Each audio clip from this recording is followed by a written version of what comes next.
So glad that you're here. My name is Jeremiah Aha, and I'm proud to serve as Assistant Director. I'm just a small member of a really great team. Want to welcome you here, and big shout out to the California Department of Education, who we are partnering with in order to host this episode 3 of the Wellness Together Spring Event Series. So go ahead if you can. I believe the team has lit up the chat for us. Where are you from? I'm going to go ahead and take a look at this monitor over here. We're in a new studio. If you've been here for episodes 1 and/or 2, might notice a little bit new surroundings. So we're still working out a few things. Thanks so much for joining us.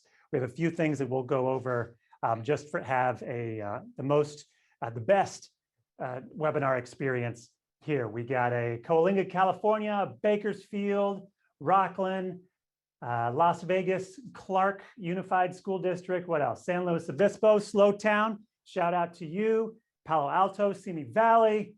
You guys are coming in. Thousand Oaks. Wilton. We got a LA County. We got a Sacramento. Wisconsin. Eva. Shout out to you. Thanks so much for joining us. We had quite a few from California. Several out of state. They're going by pretty fast. Napa Valley. Shout out to you. There we go. Leah. Thanks so much for being here. Looks like Marin County. Julie, thanks so much for being here. Welcome, welcome. Grab a seat if you're coming in late. No shame zone. We're glad that you are here and making time available. I'm going to go ahead and tell you a few things just for housekeeping that's going to provide the best experience for you. Number one, the most frequently asked question in all of our webinars, yes, this is being recorded. We're actually going to have this up on our website within the next 7 days. So before next Thursday, there will be a link there on our website and on our YouTube channel. The fastest way to get this recording is to be a subscriber on our YouTube channel. So I invite you to go check that out, youtube.com/wellnesstogether. We do have closed captioning available. If this is something that would be helpful for you, just go ahead and click the icon there on the bottom, the closed caption. And thanks so much to Denise, our partner in providing closed captioning services for individuals to make sure that they can access just the great resources, the great presenters, thought leaders, action leaders here with us this afternoon. And finally, if you find this of value, this is your first time joining us, maybe this is the first out of the 4 that we're offering this month, feel free to send along the invite. We have the bit.ly there, bit.ly/WT Spring Event 2021. Now, Chantel on the Wellness Together team, she's auto-filling the chat there for you to put in all these links that I'm mentioning. We'll go ahead and tell you just a couple more things to make this time a valuable time for you. Our keynote presenters are going to be accepting questions and would love to interact with you, all right? So if you have a question, go ahead and submit that at bit.ly/WT-event-QA, all right? Submit a question. At the end of our presentation, they're going to be able to answer those, have a dialogue with you. We're looking forward to that. And also, we welcome your feedback and whatever you might have to say that's helpful, please submit that at bit.ly/WT-event-feedback. Now, these are highlighted for this reason, and that is, dun, dun, dun, dun, dun, dun. Yes, that's the theme song to Back to the Future. Randomly came up. Hey, we're going to give away another one of these for week 3. I believe we've had 2 of them already.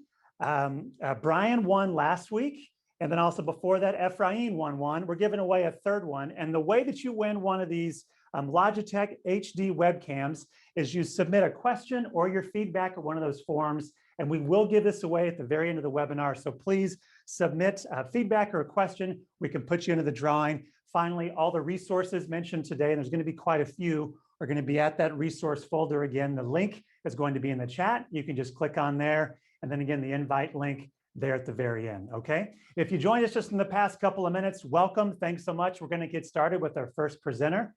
Again, my name is Jeremiah Aha. I'm Assistant Director here on the Wellness Together team. Thanks so much for being here. And a huge thanks to the California Department of Education. If you're joining us outside of California's borders, somewhere else here in North America, a big welcome to you. Thanks so much for being here. Wellness Together is a nonprofit organization based in Sacramento, California. We partner with school districts across the state to provide mental health resources to students and families at no cost to them and without any Medi-Cal or insurance requirements. We supplement the great work that school support staff is doing, whether you're in a district that utilizes COST, coordination of services teams, school counselors, school psych, school social workers, school nurses, school administrators, on and on. We partner with school staff to provide additional mental health resources to add to Tier 2 and Tier 3 of your MTSS. So we're so glad to be here. Thanks again. So I'm going to introduce our first presenter. Very, very glad to have him here. This is something that you're really going to want to pay attention to, and it even is a great opportunity for your students to advocate for their own mental health or the mental health for their peers. And that is, just by way of introduction, a gentleman by the name of Graham Wiseman. Now, Graham Wiseman actually is the son of a UN diplomat. He actually grew up in 7 countries across 5 continents. Now, why am I telling you that? The reason why I share that, and the reason why that's important, is because this gives Graham a very unique global perspective on what's happening with mental health. He's actually spent about 25 years in the private sector, working in the corporate world. He was a trusted advisor to 5 San Francisco police chiefs. And right now he's heading up an effort. I invite you to go to BeingWellCA.org. Chantel is going to place that in the chat. And you can check out the Senate Bill 21 that he is really leading the charge on. It is the California Mental Health Awareness License Plate. And the funds for these personalized license plates are going to be used to bring additional mental health services to students and educators across the state. Just a few things that he's serving on: the California Department of Education, State Suicide Postvention Response Team, NAMI of California as a youth suicide specialist. He's the chair of the Contra Costa Mental Health Commission and the Contra Costa County Suicide Prevention Committee. Graham, it is so great to have you here. Thanks so much. Please tell us about the important work that you're doing. Excellent. Well, again, thank you, Jeremiah. And I know that important crew you have working behind you to make sure this all comes off.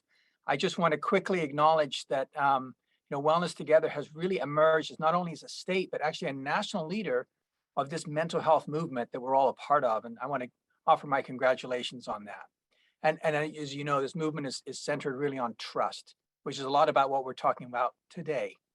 And trust, using trust to help improve mental health for all of us. So I'm delighted to be part of this presentation. And again, thank you for your introduction. At Being Well, we're dedicated to improving student mental health here in California and beyond. We believe that having an open discussion about mental health early in a child's life is a key to addressing the startling rates of anxiety, depression, and suicide ideation that we've been seeing in our kids. And this was prior to the pandemic. I'm referring to results from the California Healthy Kids Survey when I cite that. So we have found at Being Well that wellness centers have really been a great proven strategy to help provide that support and drive the education environment to be one of trust for kids to grow up in. And our success working with students, community partners, districts, and parents has really helped us as we've opened up over 30 wellness centers here in Northern California. So why wellness centers? A really quick answer is just to quote a study done by Dr. Cheryl Kin from Michigan. It's published in the February 2019 Journal of American Medicine Psychology. And what they did is they took a youth-oriented support team approach. So adolescents were allowed to nominate somebody, an adult, who could be on their support team. And what they did is they took roughly 420 students that had either made suicide attempts or shown strong suicide ideation. And these were from hospitals across the US. And one half the group got the regular treatment, best practices that were available. And the second group, the study group, received those same treatments, but they added a trusted adult. And this was someone they had picked. They were not necessarily a trained clinician, but just someone who had been given the minimum training on suicide ideation and what to look for. This study ran for 12 years. At the end of the 12 years, what they found was the difference in the death rates between students who had received the regular treatment and those who had added a trusted adult was 660%. So that is an incredible difference just by adding it. And to quote the survey, they said that the support team intervention was shown to be safe with no associated negative outcomes. And so that's why we really believe in this model with the trusted adults at wellness centers, making school a place where they can find trusted people, and as we'll hear a little later on today, making it a trusted space. So I know what people often think, hey, that's great, Graham, but how are we going to pay for this? And that's where Senate Bill 21 comes in. And that mental health awareness license plate is actually designed by a student. We ran a statewide competition. And the plate right here is what we came up with. So this design is the one we're working with right now. What we're thinking is, by investing in this license plate, not only are you providing funding for youth mental health supports in our state, but you're bringing that mental health discussion out into the light. Now, that may just be a traffic light, but think of the conversations that could start. And this is someone who could figure out they're not alone, that other people are thinking about their mental health. So I know Superintendent Thurman will be up in a few minutes, and we are really gracious to have his full support on this bill and this effort to change what we see is a lack of funding for youth mental health in our state. So thanks again, and I'll hand it back over to you. Graham, the work you're doing with SB 21 is very important, and we partner with you and very proud to do so. If you are listening and this is something that is brand new, you can learn more at BeingWellCA.org. Now it's time for our keynote speakers. Just a couple of things, again, just by way of making this a beneficial experience for you. The presenters will be taking questions, and you could submit those questions. There's going to be a link in the field. Chantel, one of the Wellness Together team members, is placing that in there. So go ahead and click on that link, and please submit feedback for us. The way these are continue to improve is because of your voice, which really, really matters to us. And when you enter in either in a question or a feedback submission, enter into a drawing to be given one of these here at the end of the time, okay? I am so excited that you're here. We have, as Marlon said, filmmakers that are really advancing the mission of student and educator mental health here with us this afternoon. And that is Karin Gornick and Lori Woodley. Now, Karin, you might be familiar with some of her work, as she's one of the creators of the films and actually the executive producer of Screenagers, and recently has been the creator of the film Angst and A Trusted Space. She's an Emmy award-winning filmmaker, and so glad to have her here, as she's been doing this for over 25 years, creating films and projects that are really creating a lasting and social impact, particularly in the way of how we support our students and our educators through this time. And she's also collaborated with Lori Woodley to create something called A Trusted Space, redirecting grief to growth, which is a way to really highlight educator wellness for educators across the country.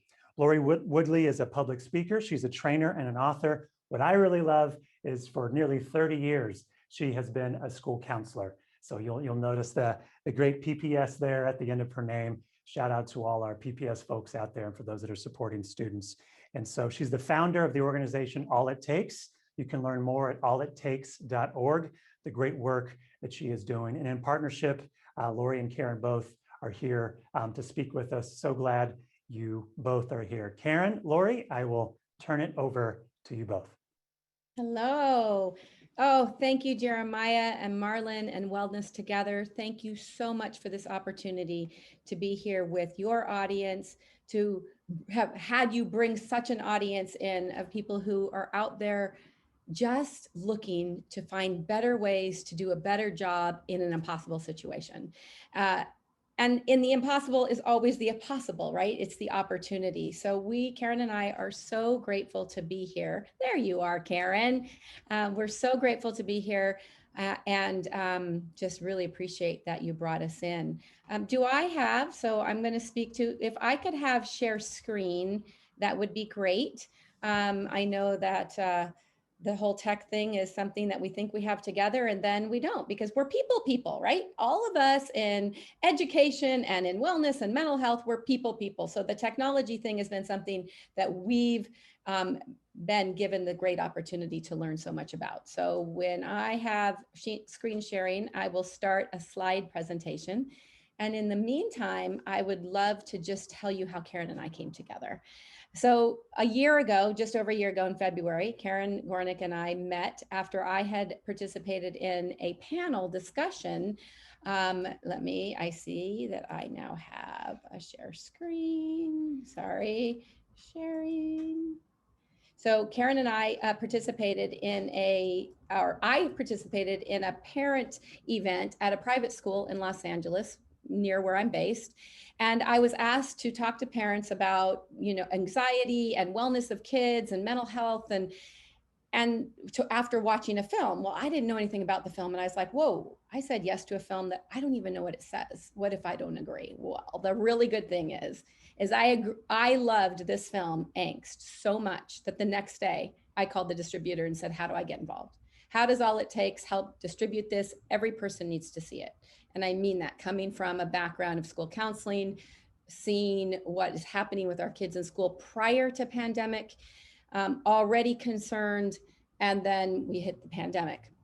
So Karin and I met February 2020, just a couple of weeks before we all went home for a year or longer. And in June, we met, we started doing some stuff with Angst in May, Mental Health Wellness Month last year. And then May ended, and All It Takes had been an in-person organization forever. And we were kind of like, wow, what are we doing now? We moved to the virtual space. How do we adjust that? And I received a text one evening on June 3rd. I received a text from a local school district director of instruction and curriculum. And she said, please find that producer friend of yours and ask her, let's do a film. We need a film on trauma. We need it more than ever before. When we come out of this, everybody's going to need support for themselves and each other. And I sent that text off to Karin, and Karin said, let's do this. And immediately we started working together. And over the summer, we created, moving to new slide, we created a trusted space. So over the last year, we've brought together support for educators, parents, and students through a trusted space and Angst. So that's how we met. Karin, do you want to say anything to add to that? It's such a great story. Yeah, just that, the filming typically, it takes 9 months to a year to create a documentary, but we ended up creating this in 2.5 months.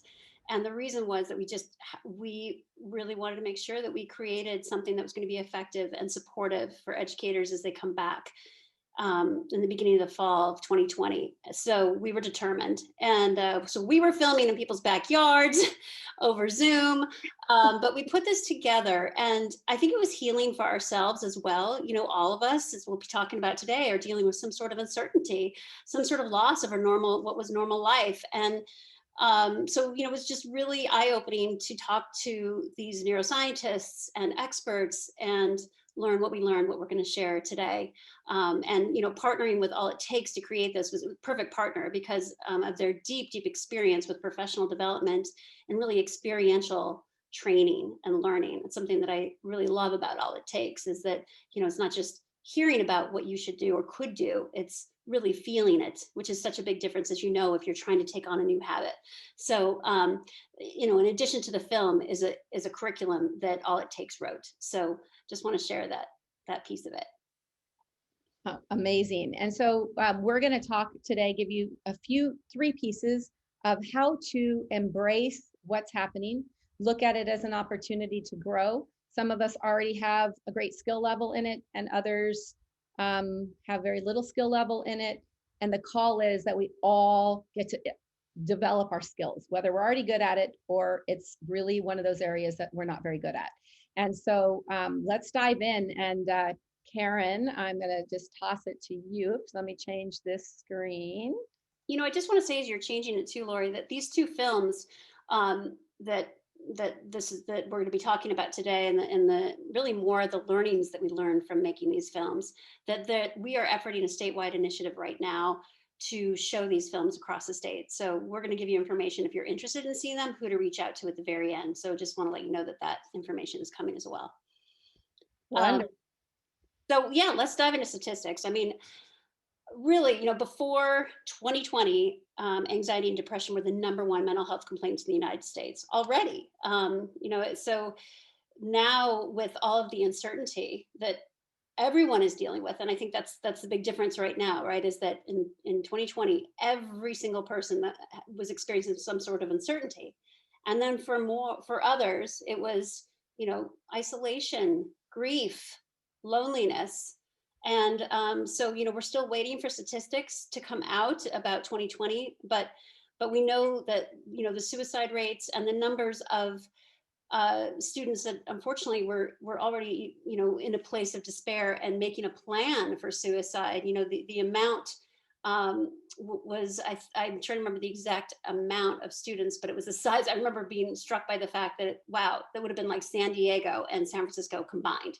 So it's a lot of students really struggling. But the good news is that there's something we can do about this, and there's something that we can do right now, starting today, the moment we get off of this presentation. So we're going to talk about that. Yeah, people often say, when do we start? Like, oh, it's too late. No, we start the day and the moment we know to start. And we give ourselves grace for the fact that we didn't know before. We didn't know what we didn't know, and now we know. So now we get to start something, and we take it in baby steps. But with the call and the understanding that the urgency is there and the science is there, and we really no longer, get to say it's someone else's job. And I think that that's a little bit of a thing that people grapple with sometimes. Like, this is a therapist's job, or this is, the principal's job, or this is my job as a teacher, but that's not my job because that's the parent's job.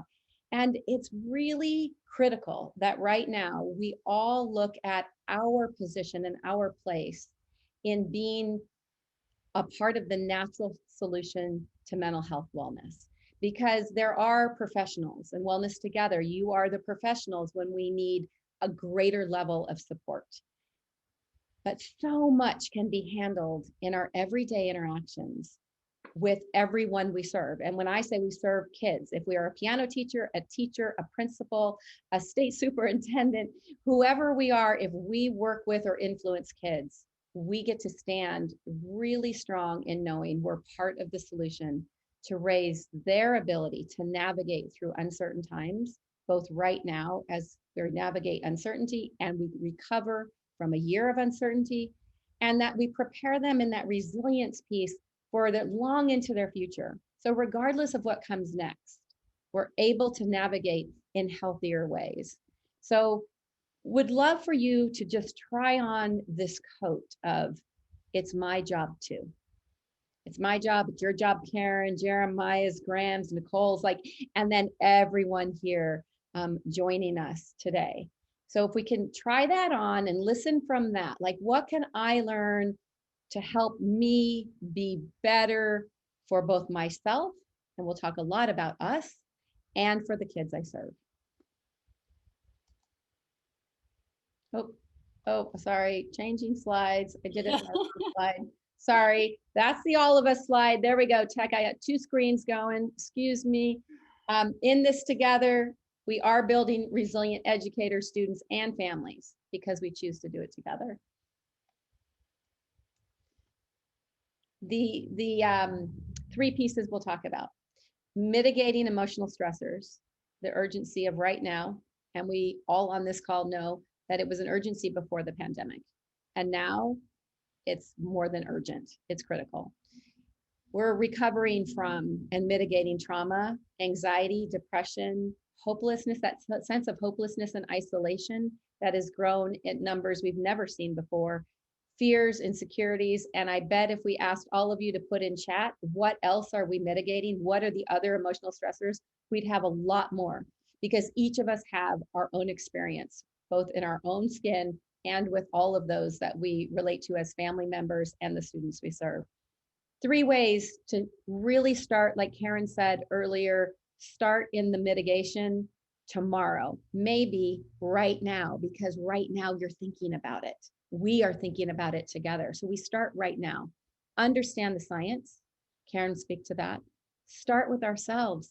How can we be better for others if we're not doing it well for ourselves? And then build trusted spaces. And we'll talk about all 3 of those.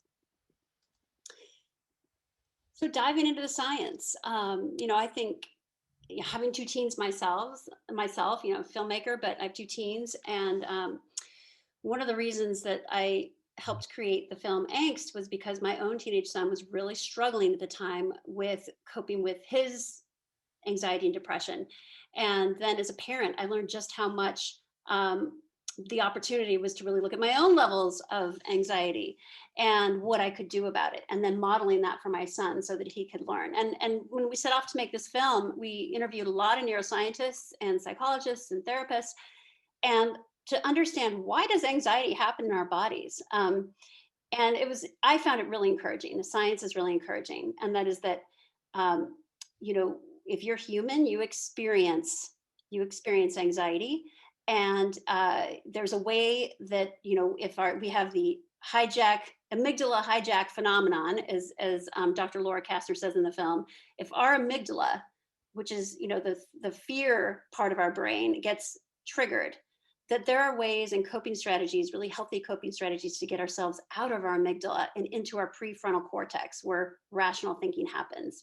And so we're going to see a clip here where we're talking a little bit about just some of those coping strategies and just how much hope there is and help, and how we can help ourselves to really calm ourselves in those moments of stress. And if we learn to do those every day, if we learn how to handle those, it's going to really lower our stress and raise our threshold to be able to handle any uncertainty and stress that comes our way, build resiliency. So if you want to go, I'm going to jump in real quick. Yeah.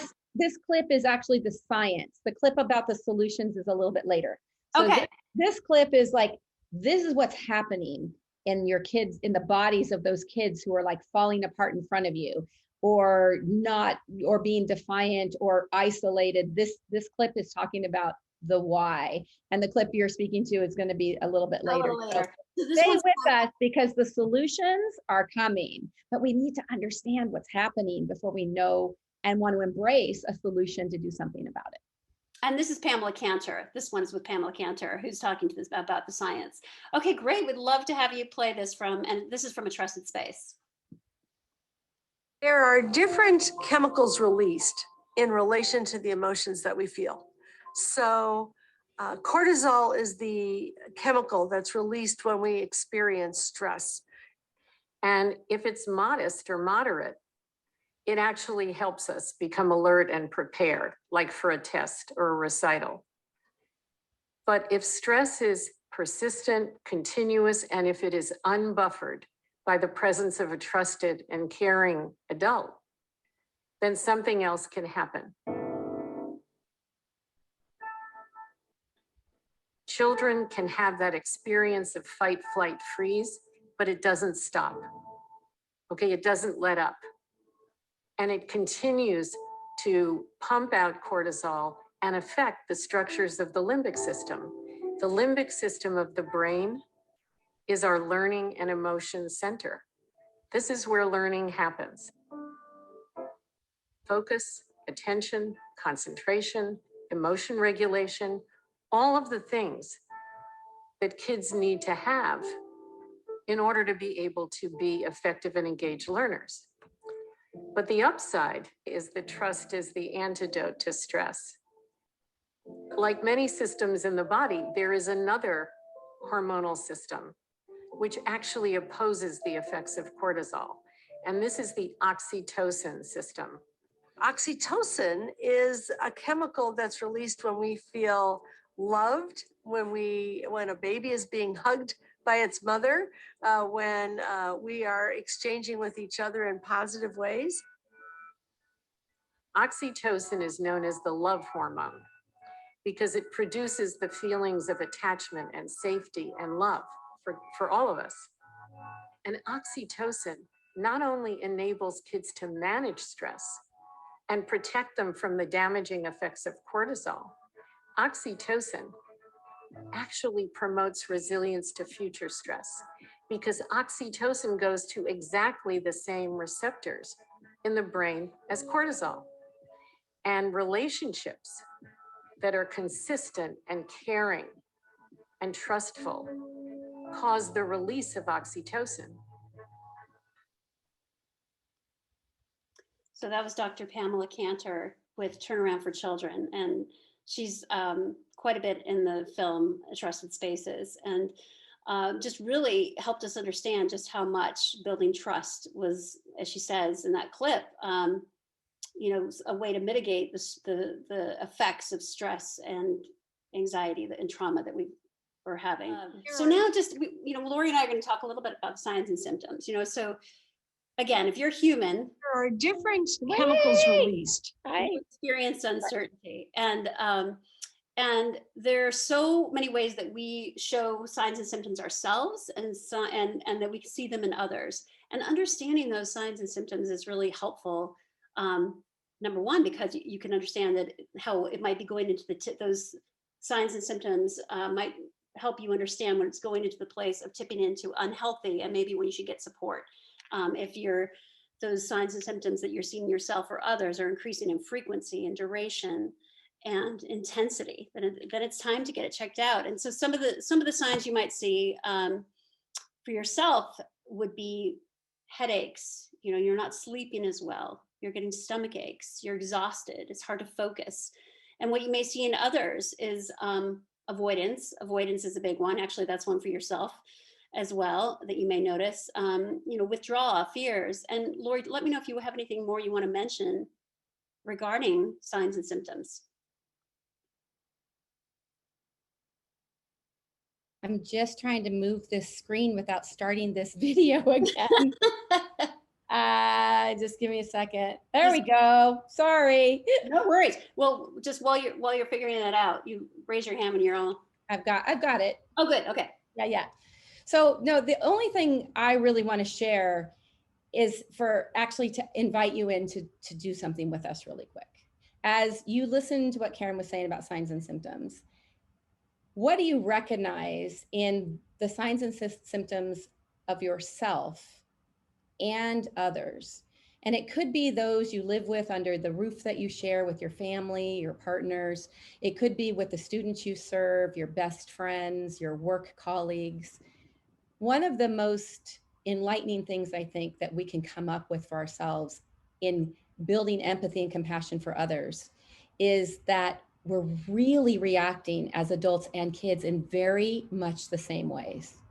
Really important to take a peek at when our amygdala is firing, we're kind of in fight flight, we're pressed up against it. We don't have any skills to kind of navigate it, to find humor in it. Like I felt pressed up against when that was going wrong, right? I'm like trying to move a screen and my video keeps playing and there's stress in that moment. And it took a while for me to learn that, it is what it is, like Jeremiah was dealing with at the beginning. And, we just move on and give ourselves grace and forgiveness. The other thing that we might not do if we don't practice some of that, and I mean practice it, is we get irritable or barky.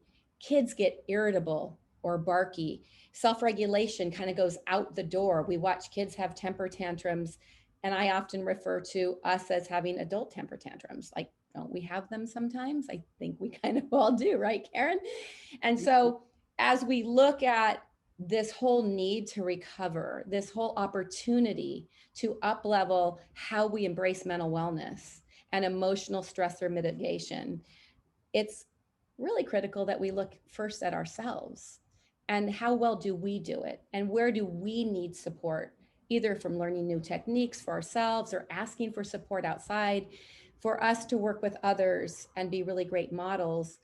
When we look in the mirror and go, wow, I'm just acting the same as that 13-year-old, but we have better skills as adults, right? Like, so we don't have the same breakdowns as often, but I think sometimes we have some of those breakdowns. Karin? Well, I'm just absorbing everything you're saying.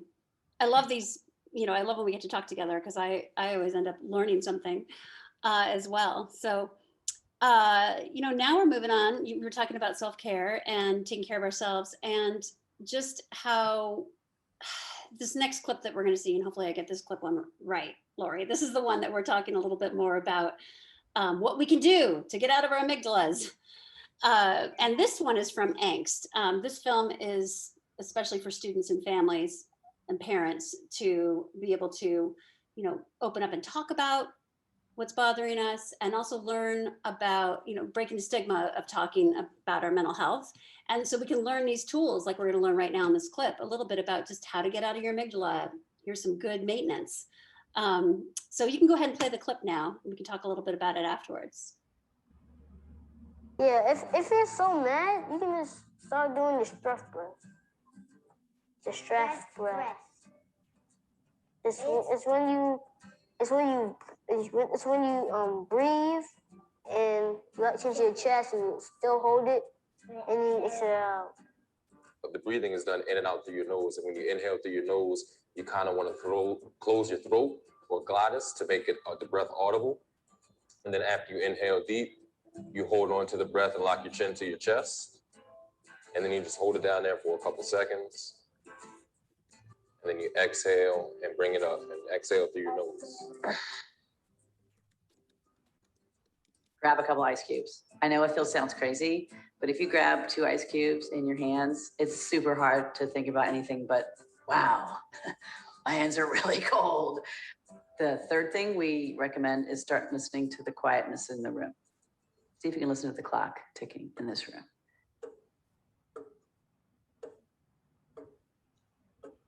And when you shut down and you make your brain try to find that sound, it suddenly creates some calm. The other thing people do is they focus on something really close, like their hand, and then they take their eyes out of focus and focus like on the floor on the other side of the hand, and then back on the hand, and then back on the floor. And you take your brain and you make your eyes focus close and then far, close and then far. Again, each thing that I'm talking about really is trying to shift your brain to go into another place. The other thing we recommend kids do, and adults as well, is to take your mind into a place where you feel safe and special. So you take yourself out of where you are and go to a beach, or go to your room, or go to a lake, or go to a field, or to the mountains.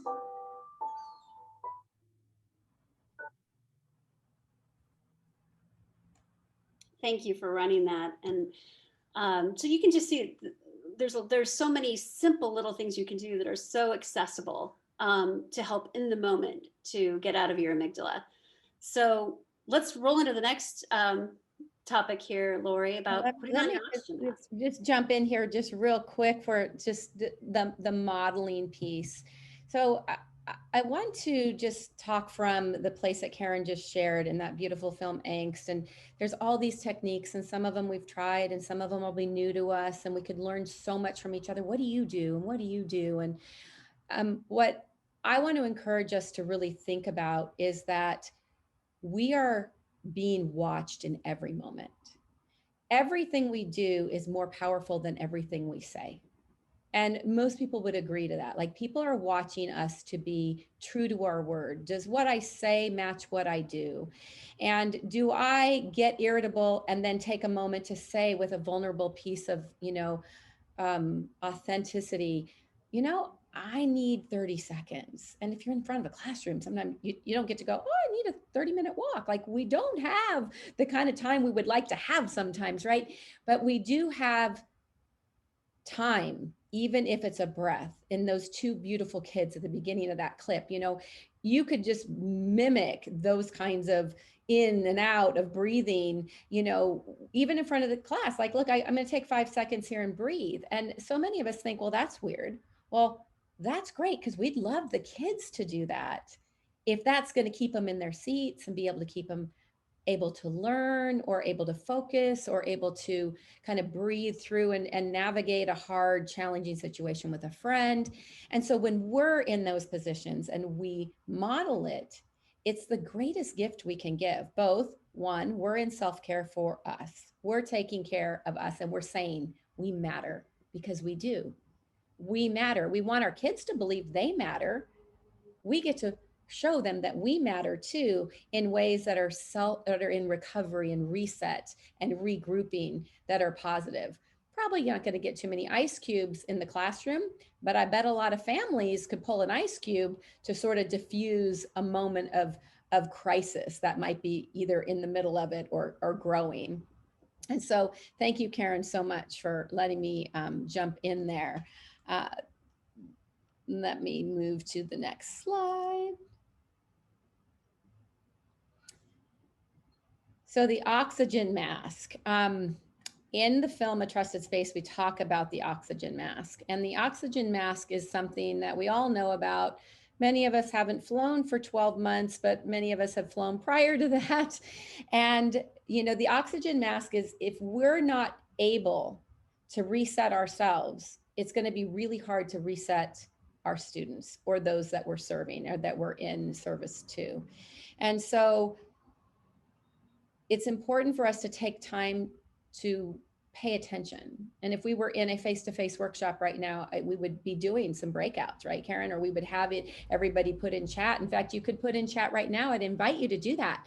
Put it in chat. What do you do to take care of yourself, even in the busy life that we know you live? Lots of times we hear, and I know, Karin, you've heard it, that I don't have time for me.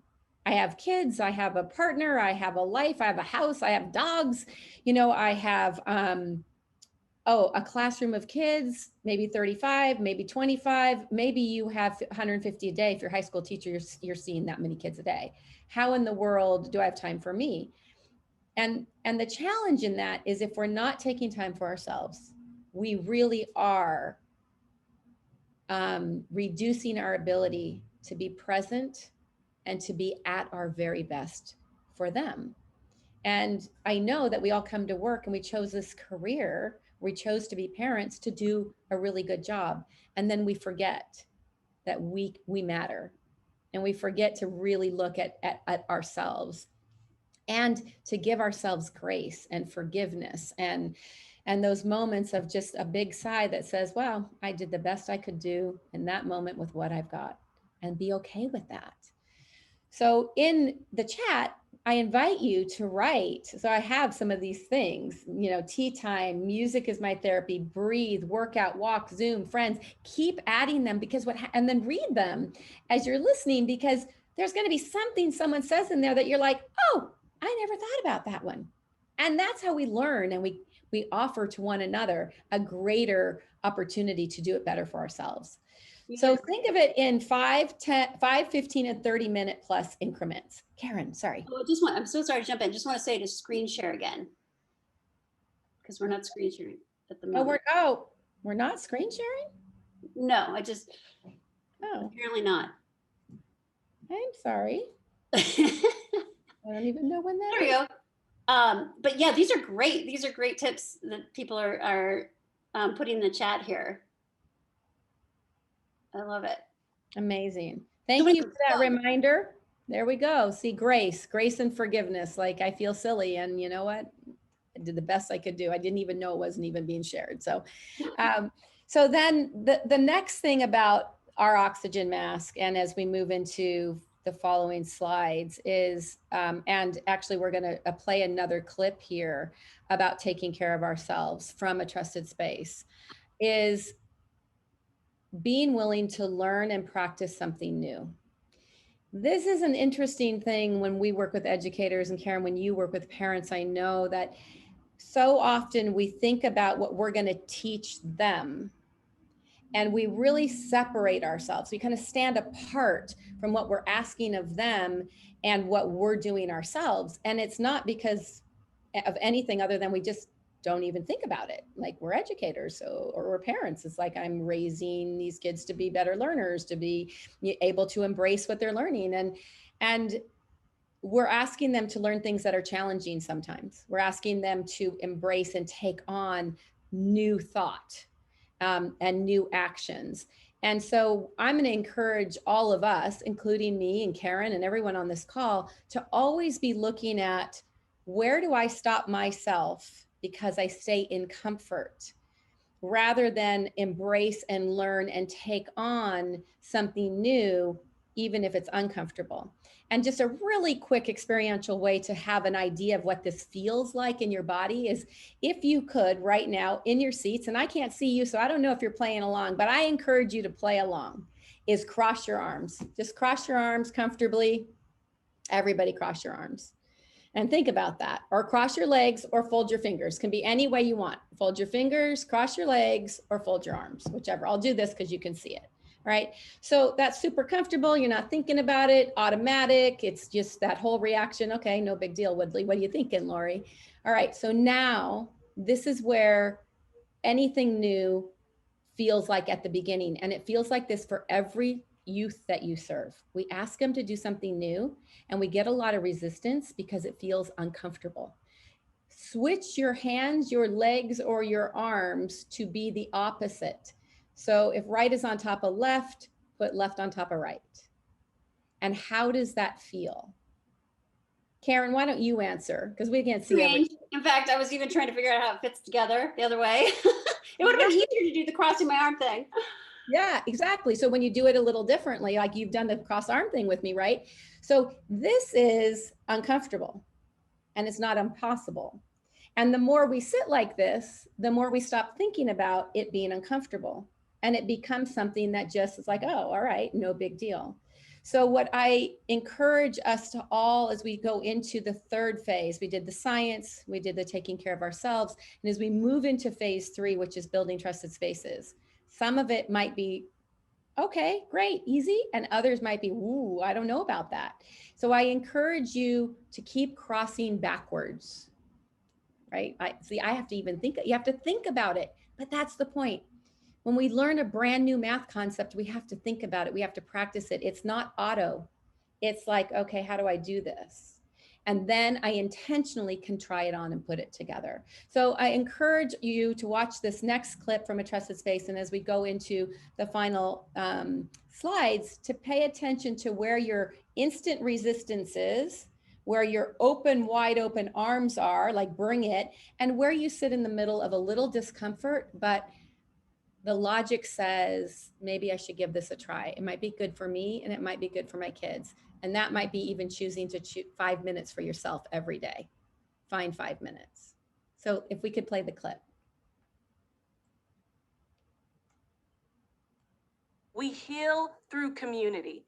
There is going to be the need to be able to create a space to talk about how hard this entire pandemic has been. And that's going to mean that we're going to need teachers to be able to think and tap into how are they really feeling, and then showing up and authentically presenting that to students. It's not our teacher's job to fix the trauma.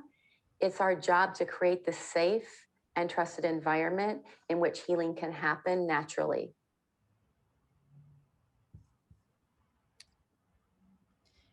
Thank you so much for playing that. Now let me see, Karin, you get to tell me whether this is still on. I'm gonna try here to not, nope, it's gonna start it. Community. No worries. I do not know why it's doing that. Let me see if I can do it this way. There we go. I can do it that way. So thank you again for your patience. Oh, now go ahead and share the screen again. Oh, so it's stopping me when I should do. Yeah, exactly. And Okay. while Laura's pulling that up, I'll just jump in to say that, you know, when just regarding these trusted spaces, that all the research that we did and all the researchers that we, spoke to and neuroscientists, it was pretty overwhelming how the single most important thing, to do right now that we can help mitigate this stress and anxiety, these effects, and try to stop some of these long-term effects that'll happen from trauma, is to create trust with each other. And so I thought, I find that pretty fascinating in building trust. And for some, that might be easier to have those skills, and for others, it might be more, might come more naturally to some, it might be unnatural to others. As Lori, you were talking about the discomfort, but learning them.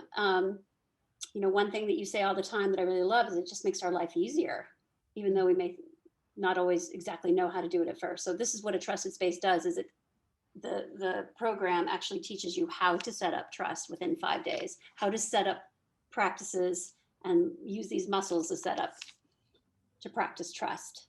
So go ahead, Lori. Yeah, well, thank you. You wrapped it up right there. And I really appreciate that, the universal piece of nobody disagrees that trust is the critical component. one of the things that we can disagree on is what creates trust. And where we sometimes get in our own way really is that we believe trust is there when it's not. And it's really, and this is kind of one of those try-on things. If we believe there's trust, I have created a trusted atmosphere, but we have students who don't feel safe, then there's more work to do. And it's an interesting space to be in. Like, I'm so great at, and not egocentrically, but like, I love all my kids and I treat them all nicely. But if we have kids who still are not feeling safe, then there's more to do. And there's always more to do, because we can build safety, and then we can build safety with each other. It's not just building safe spaces and trusted spaces between me and my students and those are who I serve, but it's also being the cultivator for them to create safe spaces together, for them to feel safe, not only with me as a leader, as a manager or teacher or whatever. It is also for them to go, oh, I know how to approach you if I'm feeling upset, and I know you won't attack me. And there's really a lot of skills to do that. And that in education is social emotional learning.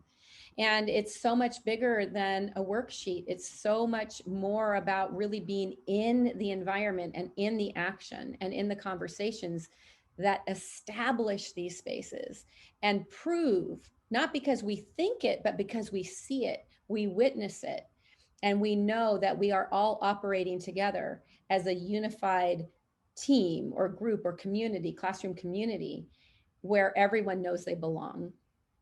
So all the research says we need this. All the research says it works, and it's still not always there. So what do? The first thing that's really important is we shift the paradigm that says, I will establish my position of power and authority, and then once they're all behaving, I will then move into letting them know who I am. And the shift in paradigm thinking is, and where it really will save so many of our sanity, is that when we actually create the safe space first. Linda Darling Hammond, Dr. Hammond, Darling Hammond, who many of you might know of, she, in that first clip, talks about we need to dial into each other. Like, the first things we do is, actually, it's a different clip in A Trusted Space. I'm like, that's not the one she said. But in A Trusted Space, the film, she speaks to that. Like, we should dial into each other first. That's what the research says. And for those of us who are uncomfortable and we think we're going to reduce our authority by creating safe spaces, try it on, because it's really the opposite. The credibility that we earn when we're authentic and vulnerable and not sobbing professionals still. Like, we are the authority in the classroom. We are the authority on a campus. And yet when kids can relate to us, there's a different sense of desire to work for. There's a different permission for them to know that they could actually not be perfect one day and be okay, because it's okay and safe to not be perfect. They need us to model that. So shifting the paradigm is one of the hardest things to do. And once we do, and we create those spaces first, everything changes. All of our classroom management gets easier. The kids are more interested in each other and helping each other, helping us, willing to listen to us. It really is like magic. It's great. It's magic that we create on our own. For those of us that this isn't super comfortable for, follow process first and then make it your own. Just like, when we're teaching math and we tell everybody the kids don't like it and they have to write all of their answer, write their whole process down. They're like, wait, I know the answer. Why do I have to do all these steps? Right? Well, the steps prove the answer. And then once you get to that point and you become a mathematician, then you're like, okay, I got that. This is pretty easy. And then I can continue to do better with it. So use some processes and then make it your own. Karin, anything you want to add to that? Honestly, no. I think it's great. And I know we've got to do Q&As in about 10 minutes. So I really want to get to all the other really good stuff that you have in here too. So, all right, well, keep we're going. gonna move on to another slide. No video here, so we should be good. Did it move? It did. It did. Great. Okay, so we look at trusted spaces as an atmosphere. Think about and use the chat again. That keeps us all involved. And part of trusted spaces is keeping everybody involved. And on the virtual world, and especially here where we can't see you or I can't see your face, and I've gotten good at reading faces on Zoom. You know, we just had to do that this last year. But I don't have that. So use the chat because it helps us stay engaged with you and hopefully you engage with us. And, you know, what are the atmospheres or the conditions that you feel are present when you are in a safe place, when you're in a place that feels trusting, when you're in a place that you know that if you have a bad day or a bad moment, you're not going to be ostracized. You're not going to be made fun of. You're not going to be like eye rolled at or belittled. What are the conditions? What are the safety atmospheres? How do you know? Because it's not a box that we check, right? That's what one of these big things is it's something we feel. It's not something we check. How do you know when you're in a safe place? And I have so many screens going that I'm not seeing the chat, but maybe Karin, you can rattle off some of the answers in the chat. That'd be great. Safe places, we know that we're safe to explore our gifts, our interests, and that we can learn and discover our uniqueness, our unique individual passions, our things that we find purposeful, our talents, our areas of growth. I don't really love the weakness word because we all have areas of growth. They're not a weakness. They're just places that we can develop, right? That we're perfectly imperfect. It's okay. When I'm in an atmosphere that I know is safe, I know that if I fall, slip, say something funny that makes other people want to laugh at me, I really know that they're laughing with me and that I can be imperfect. That's an essence. It's an atmosphere. We know we're safe when the person in charge is really kind of monitoring, and that we're safe from others demonstrating their own personal challenges in harmful ways to us. So I believe that everybody who's not kind is having their own personal challenge. They have an amygdala firing for their own reasons. They need something different. And it's, you know, we get to measure that. Is it words that we navigate through in discussion? Is it, you know, someone's got a chair in their hands and it's a different kind of response? But the initial benefit of the doubt is that something's happening for you. You have a need that I don't understand. I do have a responsibility to keep everybody safe. But my benefit of the doubt to you is that there's something I don't understand. And if it's really a big danger thing, we've got to get through that piece first. But my interest is listening to you at a level of understanding that is so incredibly deep that I want to know who you are. I want to know what that trigger was. What did you need that we weren't fulfilling? And maybe I can't fulfill it, but I can help you get to the place that can. Listen to some of these, Lori. They're really good. Great. So non-judgmental. Whoops, that just skipped while I was reading. Non-judgmental and accepting, not trying to solve a person's stress, a growth mindset. The atmosphere feels calm and people recognize each other as adding value. Adding value is, right? Such an important point. Collaboration is encouraged and rewarded, not competition. A safe place is where I know I can make mistakes and that it will be okay. When I know the people in the room or the space and I have a trust relationship with those people. Yeah. When the person in authority shows vulnerability. A safe space equals talking to someone you know who cares about you. And then I'll read this one. A safe place is where someone encourages, accepts, and connects with my thoughts and ideas. Basically, you know, showing there's value, that you have value. So those are just some of the ones that are coming in. Beautiful. And it's great to think of it. I just wonder what your thoughts are. Would love to ask each of you, like, what are your thoughts are when you think of safe spaces as more of an atmosphere than a thing? Right. You know, right? Like it's, you just know it. It's an essence. Let me change. You know, I just want to add on to that too, Lori, that, you know, you've helped me understand this too, that every person that comes in contact with a student throughout the day, and that could be anyone from, you know, a teacher to the bus driver to the person at the front, you know, reception desk, that we all have this opportunity to build trust with that student as they walk through their day. And we have the opportunity to, you know, really learn those skills and practice them ourselves for self-care that will translate into, you know, helping us be open and vulnerable and build trust with those students. Yeah, beautiful. And I'm going to go out on a limb here, and you're saying opportunity, which is so kind. I would like to say we have, honestly, I'd like to say we have a responsibility. When we choose a career of, you know, to influence kids in education, that's primarily who we're talking to. We might have parents here. We choose to have kids. We've kind of chosen to keep learning how to do it better, keep learning what they need, how do we get them to be healthy, thoughtful, purpose-driven, you know, adults. How do we get them there? And each of us have that responsibility. And that healthy thing, you know, it starts with spaces that, you know, feel safe. So regardless, and then safe in responses versus reactions. I think I heard you say, these are, you know, more my words that I like to use, like, am I responding to a situation or am I reacting to it? Is that amygdala firing because that kid came at me and I took it personal? Or am I like responding thoughtfully and carefully and intentionally?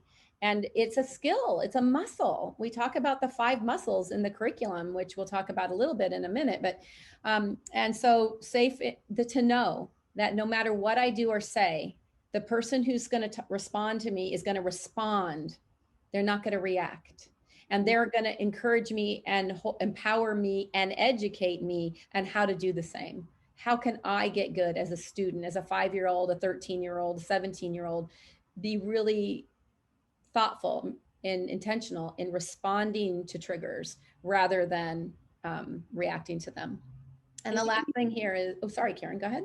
No, I was just going to say, we have about 4 or 5 minutes. Okay. So ask yourself, no matter how well you do it, how do you do it better? If you're doing it super well at a 10, how do you get to an 11? If you're like, wow, I got a paradigm shift thinking to change, you know, how do I do that? So we start where we're at and we move forward. The benefits, we talked a lot about these, so I don't have to spend much time here. You know, when we go home, we feel productive and competent and relevant and valued, energized and empowered. To me, that's that's the gift for us.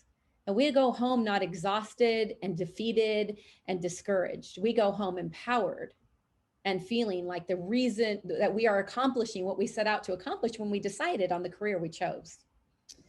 Reignite our own personal joy is reignited.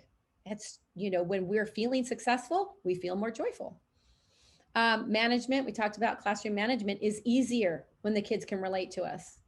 It's not the opposite.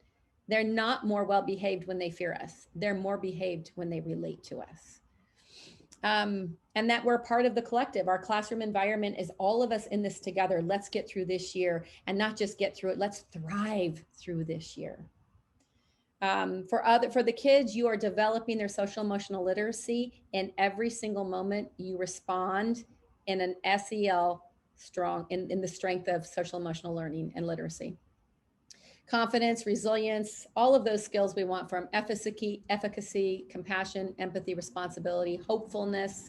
Coming out of this year, man, we get to really be powerful catalysts for hope, you know, really help our kids to believe in that. Natural healing happens from emotional stressors. And then there's wellness together for you when it doesn't happen naturally. But for many, many of your kids, healing will happen naturally. And there won't be a need for tier 2 and 3. And then there's a belief, positive engagement and learning, taking it on for ourselves. And there's a belief in our personal value and a positive future for ourselves. I mean, I'm speaking as if I was a kid. We are establishing that there's hope for everyone. There's a positive future for everyone when we have created the atmosphere of safe places. You want to talk about this, Karin? Yeah, I mean, I think I just want to make sure that everybody knows that just everything we've covered today, and that the Trusted Space film, and I think there's a 60-page curriculum, I think it's 60 pages, that are free and available right now. If you go to trustedSpace.org, you simply register and there's no fee. So these are all things that you can access now. But really where the impact, I think, happens is the deeper dive. And that is something that all it takes is doing is the professional development to really be able to craft something that could support your particular district community. That's, our kids are really struggling right now. We're all really struggling. And this is something that we can do right now. So just really encourage you to visit trustedSpace.org and reach out to All It Takes. I think if we go to the next slide, Lori, what you go? Oh, you did. You're ahead of me, head of the game. Okay, so if you're interested in learning about seeing a trusted space or having your own professional development, reach out to allittakes.org, and that's where you can find Lori. If you're interested in seeing the film Angst and bringing that for students and their parents, along with a discussion and all kinds of student activities, you can reach out to Carolyn with a Y, at indieflix.com, and really want to say that we're efforting a statewide screening of both A Trusted Space and Angst for everyone to make it available. And if you're interested in that, if you'd be interested in knowing when that's happening, please reach out to Carolyn at indieflix.com. And then for staff development opportunities, email Justine at allittakes.org. Anything else I'm forgetting here, Lori? Oh, you've just been speaking so much fabulous stuff about A Trusted Space. I just want to say that Angst and A Trusted Space together are quick catalysts that will invite your audience in, grab them into their why, and then the deeper dive in training is so much easier. You only saw, 2 clips from Trusted Space and 1 from Angst. Both of these films are really life-changing. And they're accessed a little bit differently, but I highly recommend. I mean, it was Angst and Karin Gornick, this beautiful woman here who captivated me and who then said, yes, let's do this other film. So together, these films really will bring a solid sense of relief and hope, the hope to know that this has been a crisis. And there's beautiful opportunity in it for us to all do something a little bit bigger and a little bit better than we ever had before. And that's really amazing. That's beautiful. Thank you, Lori. We're about to dive into the Q&A and really encourage everybody to ask your questions. I wish we even had a whole nother half hour just to answer questions. I just want to thank Wellness Together for bringing us all together and help, so that we could have this conversation. And also for Being Well, California. Just want to remind people about what Graham shared with us at the beginning and signing up for those license plates to help bring in funds to support students with their mental health. And also the CDE for making all of this possible. In addition to helping us try to put together a statewide screening to help California youth, teachers, and parents. So let's dive to the Q&A. It looks like you're already up there, Jeremiah. Yes, Karin, thank you so much. Lori, thank you so much. Before we get to that, I actually have a special guest here with us, actually, Dr. Daniel Lee with the California Department of Education. He serves as Deputy Superintendent of Equity, is here with us to offer a closing address before we get to questions. Dr. Lee, as you're coming on, I'd like to read State Superintendent Thurman's message. If you didn't see it here in the chat, he did send this over to us. He says, greetings all. This was earlier. State Superintendent of Public Instruction, Tony Thurman here. Thank you, Wellness Together, for partnering with us to support our students. I'm toggling through different events today, so Dr. Daniel Lee, who leads our equity and counseling work, will be providing remarks on behalf of the California Department of Ed. Thank you for what you are doing to support our students. Bye for now. Oh, look at this. Thank you to Monica Nepomuceno for your great work at CDE to support the mental health needs of students. So wanted to pass that along. Dr. Lee, just wanted to offer you the platform here for us. Thanks so much for your flexibility and just for your willingness to come on last minute here to speak to us, as there's plenty still here that are really wanting to advocate for their students and families during this time. Well, thank you, Jeremiah and Marlon, and also Monica for working so hard to pull all this together. And yes, on behalf of the superintendent, Tony Thurman, I'm here to just give a few words. First, what struck me, I actually had to take a picture of one of your slides because it was a really powerful statement that I said, I want to make sure I read it exactly right. And I think it was about the power of trusted spaces. And I love this because this is what we're committed to, and particularly under the superintendent. And it talks about where healing happens and resiliency grows naturally. That struck me. And I think as we're particularly transitioning, and there's been a lot of transitions this year, that we've been elevating, particularly at the Department of Social Emotional Learning, and also the importance of mental health. So one of my roles is not only to chair sort of the mental health work that we're doing, but we're also developing an office of school-based mental health at the department. So where we can start institutionalizing this work and then really helping our LEAs grow and in that area, and even from an integrated care perspective, because we understand it's not just about sort of our behavioral health, it's also our physical health and how that impacts. And the other piece that I want to elevate is that, the superintendent wanted me to note that we are looking to eagerly partner with I think BeingWell and IndieFlix to really promote Angst at all of our middle schools and high schools, because we see it's even more of a need at this point. And I think I would also like to really emphasize that, we're urging the districts. That's going to be $2.1 billion coming through with this next CARES Act. And that funds can be used for social emotional learning and for mental health. And so we're urging, districts to say, use that, because we know not just the students are coming back who've been experiencing this pandemic, but the adults in the building. And so when I thought about sort of the words of this presentation and really the atmosphere, and I love that because you want it in the fabric of the building, you want it in every pocket and corner and desk, you want it in the closets, you want that notion of community and trusted community. And you hate to say like that's the new normal because you would want that to be the expectation everywhere, but we need to really double down on the ideal that we have to create these spaces now and for everybody. So it's for the parents that may not come into the building right away. It's going to be for the adults that are going to be coming back with the students. And it's going to be for the administrators. So the impact of mental health, as we've been saying it, and stress in America is hitting everybody. Nobody's been unscathed. So, I want to thank you and applaud you for your work. And I'm hoping that, we can partner, continue to amplify it and to get the message out to the community at large. So thanks again. And I wish everyone well. Thank you. Thank you. Thank you, Dr. Lee, thank you so very much. Really appreciate that. And especially the reminder, as educators and district leaders, school board members have an influx of resources and the best ways to use that. And some of that, could be for these films that you had presented, Karin and Laura.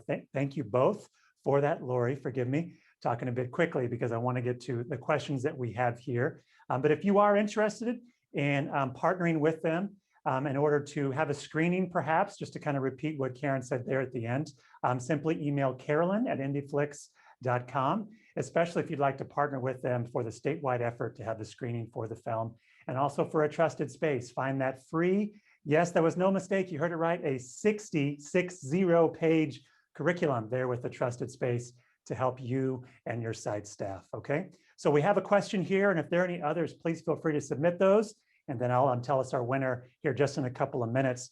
So Karin and Lori, this question comes up for us here, and it's this attendee says, do you have any suggestions for focusing on the social emotional health of our students while also bridging any gaps that were created during distance learning as we continue to try and teach grade level standards? So talking about that tension that many educators are feeling or will be feeling very soon to provide these trusted spaces, these safe spaces, but also adhering to some of the expectations they have for their academics.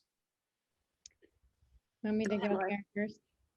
So it's a bigger question than we probably have in these minute or two, but what I would like to say and reiterate is that the students who have the farthest distance to go to catch up or to to re-engage, right? From whatever learning loss, like there's that, whole conversation about learning loss.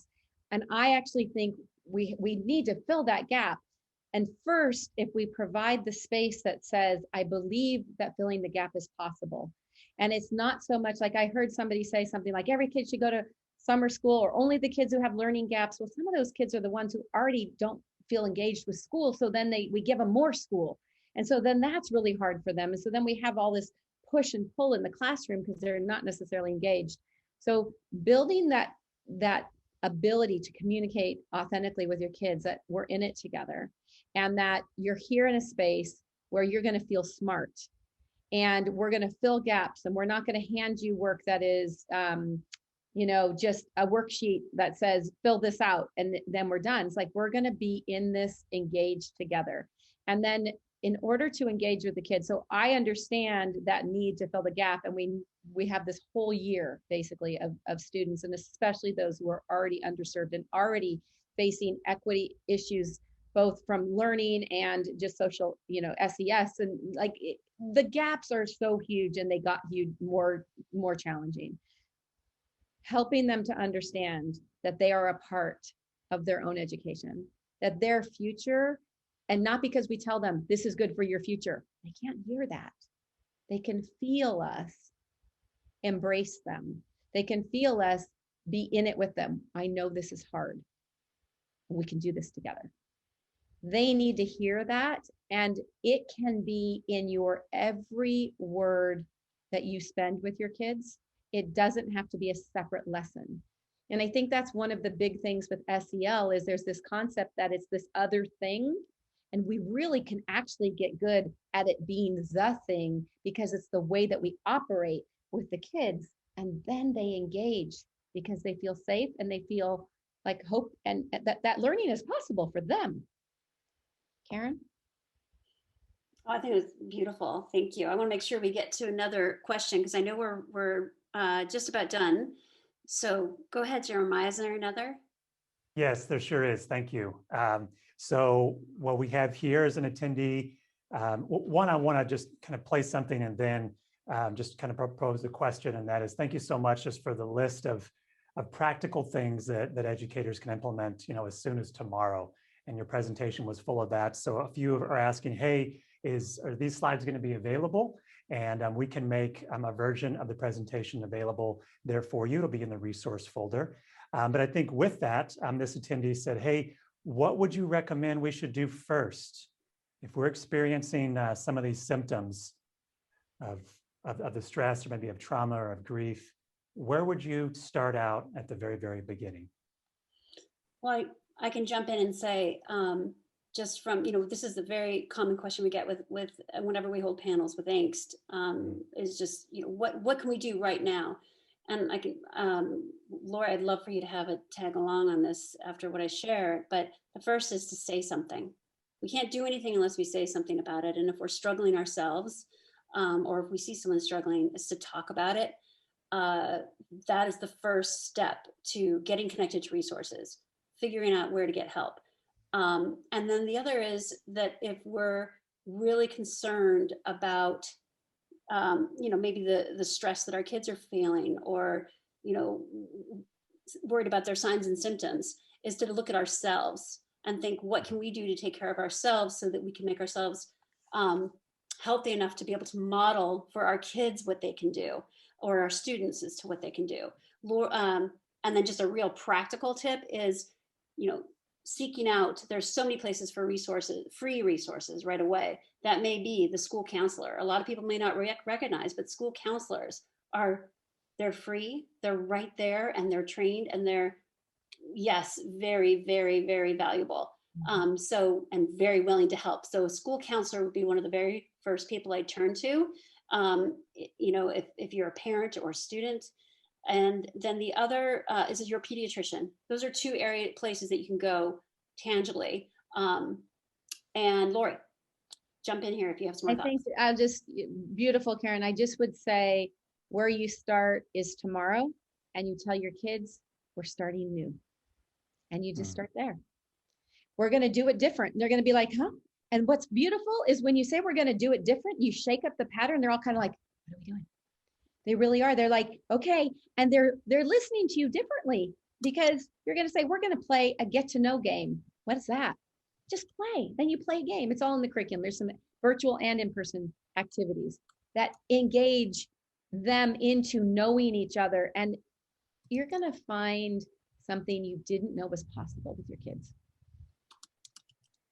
Very, very good. Super encouraging. I appreciate not only equipping us this afternoon, Karin and Lori, but also really empowering and encouraging all of us here, particularly not so much around, hey, these are a bunch of things you can do, but an encouragement and a charge for this is an environment, this is an atmosphere that you can create there in your classrooms, there in your school campuses. Thank you so much for partnering with us. Just again, if you would like to access the curriculum or learn more about A Trusted Space, you can go to atrustedspace.org or allittakes.org. We have the information is going to be here on the screen as we continue. And then also, if you would like to have a screening or interested in ways to partner with Angst, just email Carolyn@indyflix.com. The winner of our Logitech HD webcam is going to